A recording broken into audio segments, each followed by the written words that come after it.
Hey everyone, John Ponick with the Mojave Valley Daily News. This is Chalk Talk, brought to you by Anderson Ford of Bullhead City. We want to thank Matt and all the guys out there at Anderson for continuing to sponsor this. Today I'm back in my old stomping grounds down here, River Valley High School, and I'm meeting with the new coach of the River Valley Dust Devils girls softball team, John Glenn. How are you, Coach? Thank you. Thank you. Thanks for coming down. Well, very exciting. Last year, the Dust Devils won the state title, went undefeated, 22-0. 10-0 in the league, beat Benson in the state championship game. It was an exciting year. I know that we did a lot of Athletes of the Week presentations down here with Chloe and that Athlete of the Month, our Female Athlete of the Year. That's a big loss. So let's start off with that. You lost her, Olivia Ioni, Veronica Gonzalez, your center fielder. I don't know why I can't remember her name. Kalia Schmidt.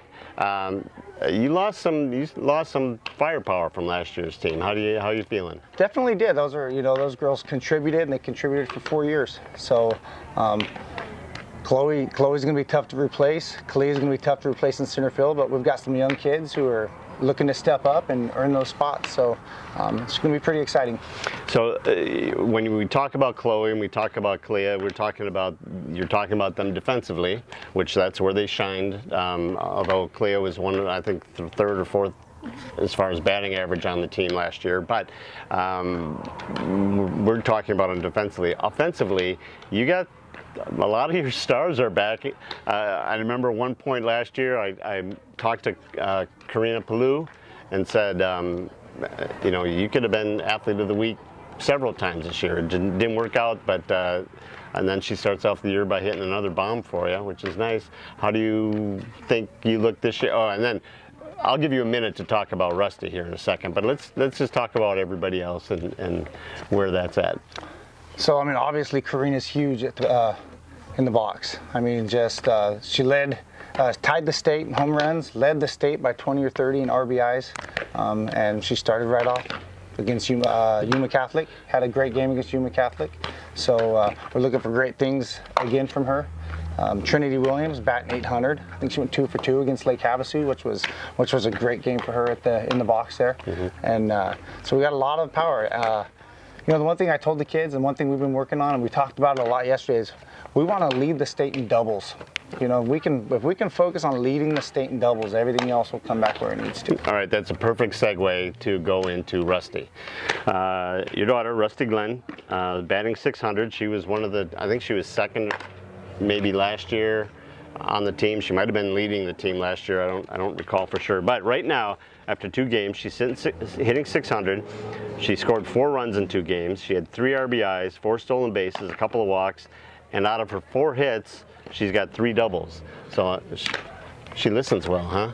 We want to lead the state in doubles. Boom! How about here's 3 doubles for you? I don't know about that, but yeah, just really calming it down. Calming it down in the box. I think that's the big thing we need to do. I try to tell some of the girls, being in the batter's box is not being in the weight room. 2 different things. Calm down. Control your barrel. Good things will happen. So that's been the focus. Relax your grip, just have a good time. Have a good time. Well, these girls, how many, I'm guessing that a lot of them played travel together? A handful of them. A handful of them played travel ball together. A handful of them played within the same organization, but not together. Mm-hmm. So they have a little bit together. A handful of the girls all played junior high ball, and the team's returning 11 players. From last year, 11 players. So, and a lot of these girls have all played ball together for a handful of years. They've been out here practicing together, so they know each other, which is so important. And another main part of that, having the 11 girls coming back, is that they have gone through, they didn't have a 500 season, and they had some games that were tough. They dominated and then had to go through the playoffs after that. And so they were in that state. It's a 1-run game, Yep. It was, I think if I remember right, it was 3-1, and then Benson scored late in the game to make it tight, and they had to. So they've been through some, not adversity, but some pressure situations. Yeah. That has to help, huh? Yep, and that's definitely the goal this year. We were very fortunate to get Havasu last week. I would have liked to have gotten Havasu again late in the year. Big 5A school. I think they honestly contend for a state championship. I mean, they've got phenomenal pitching, and that's really what I want to see. I want to try to see really good pitching throughout the season. We got a game against Needles. They got a great pitcher over there. So we want to try to get that into the mix so that we can be challenged, obviously. I don't know what that is, and you're really deep into obviously into the softball thing, but it seems like every year Needles, for such a small town, they just seem to have a great softball team. They do. They do. The Chandlers over there have done a phenomenal job. They're so tough. I mean, they definitely every year are out there at the ball field all year long, and that's when it counts. You know, season isn't when it counts. Yeah. The other 9 months. So they do Getting great ready things for the over season. there. Yeah.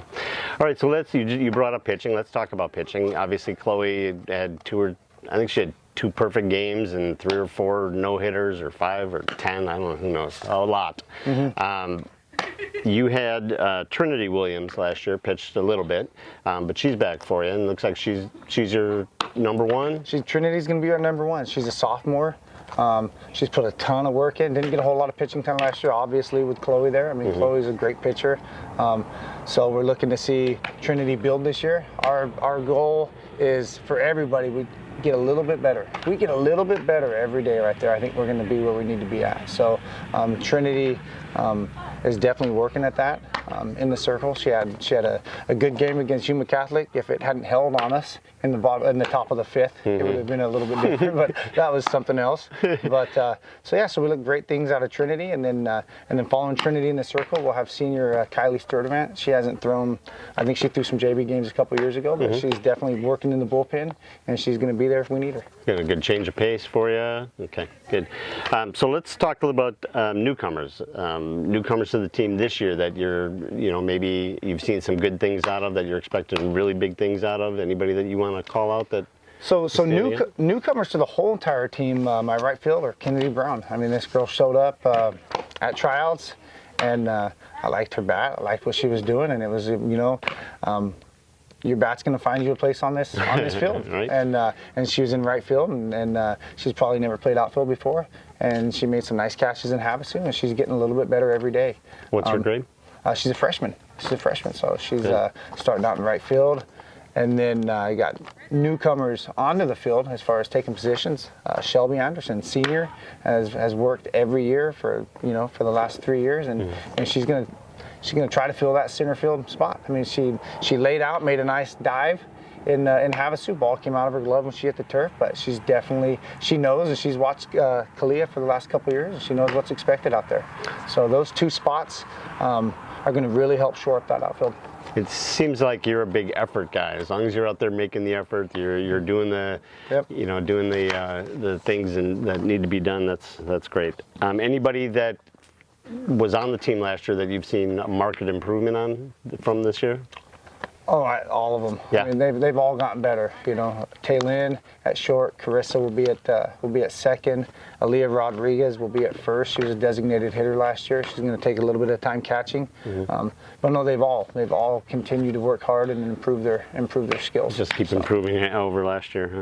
All right. So what does the team need to do well this year, do you figure, to win the league again and possibly make a state title run again? Take care of the little tiny things. We take care of the little tiny things, we'll be where we need to be at. You're talking about like no mental errors and understanding the game situations and those kinds of things, or just those, and just the easy parts of the games. The easy parts. If we can field the routine balls, we can lay down the bunts when we need to lay those down. If we can hit behind the runners when we need to, and then the basics. The big catches will happen, and that's the adrenaline. But we got to take care of all those other little things first. Good. That's outstanding. And I think that again, going through what they went through last year, with the state title run and all the pressure on there and the notoriety, I mean, that can go to your head too. I think that probably will help them quite a bit with all those things. Yep. I think once you get somewhere, I think you know that you can get there, and I think that's a big part of it. Okay. Who is going to be your competition in league? Is there anybody that you've pictured and said, all right, these are circled it on the calendar? looking at some of those teams coming out of Phoenix, you just never really know. Some of those are private schools. You never really know. They're going to pull in they're going to pull in a pitcher from somewhere. So, so I'm not going to take anybody for granted. I think Kingman Academy is going to be a great team. I know 2 years ago they gave those girls a scare before COVID happened. That was the one game, and I think it made them wake up a little bit. But Kingman Academy played Havasu the other night, so I think that those are our first 2 games of the league, and we'll take those 2 games and go from there. Take it from there. Yep. All right. Well, we certainly appreciate it. Congratulations on being in here, going through what you guys have done so far. It looks like you got a good, strong foundation, and it should be another exciting year for Dust Devil softball. Well, I appreciate you coming down. We got a great group of girls, and I got a couple great coaches, and so I'm expecting them to do some good things. All right. You guys keep your eye on River Valley softball.